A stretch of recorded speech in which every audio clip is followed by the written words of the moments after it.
শুভ সকাল বন্ধুরা। আজকে অলিভিয়ার ভুড়ি ভোজে জ্যান্ত রুই মাছের ঝোল হবে আলু দিয়ে পটল দিয়ে। নতুন নতুন পটল উঠেছে, কচি কচি পটল, তাই দিয়ে আর রুই মাছের ঝোল। রুই মাছটা নুন হলুদ দিয়ে তেলে ভাজতে দিয়েছি।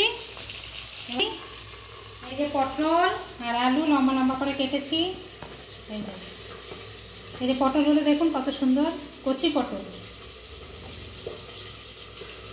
আর এখানে জিরে, গোটা জিরে ভিজিয়ে রেখেছি। এই জিরেটা বাটা হবে, দিয়ে আলু পটল দিয়ে রুই মাছের ঝোল হবে।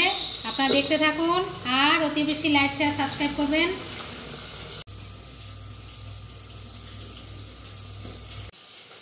আদা, টমেটো, কাঁচা লঙ্কা আর ওই জিরেটা দেখলেন ভেজানো আছে, দিয়ে বাটা হবে।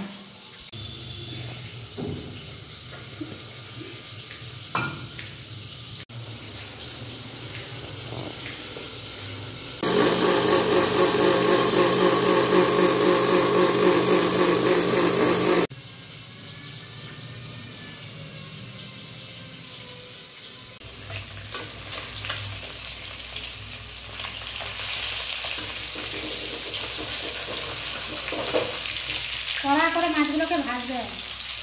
এই যে এবার তুলে নিচ্ছি।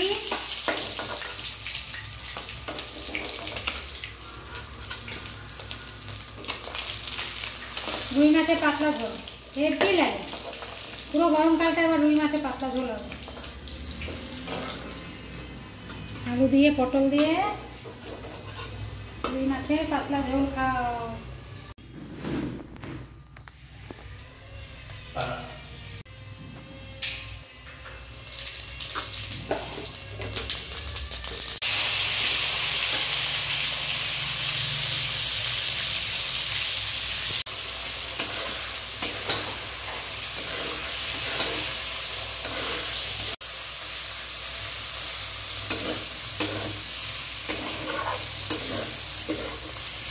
হলুদ আর নুনটা আমি স্কিপ করে গেছি, ওটা দিয়ে দিয়েছি আগে।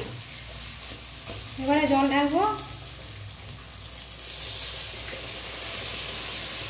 রুই মাছের ঝোল রেডি আলু দিয়ে পটল দিয়ে। ভিডিওটা ভালো লাগলে অতি বেশি লাইক শেয়ার সাবস্ক্রাইব করবেন। আর এইভাবে পাতলা রুই মাছের ঝোল বাড়িতে বানিয়ে খান, গরমকালে পেট ঠান্ডা থাকে। আজকের মতো অলিভিয়ার ভুড়ি ভোজে এখানে টাটা।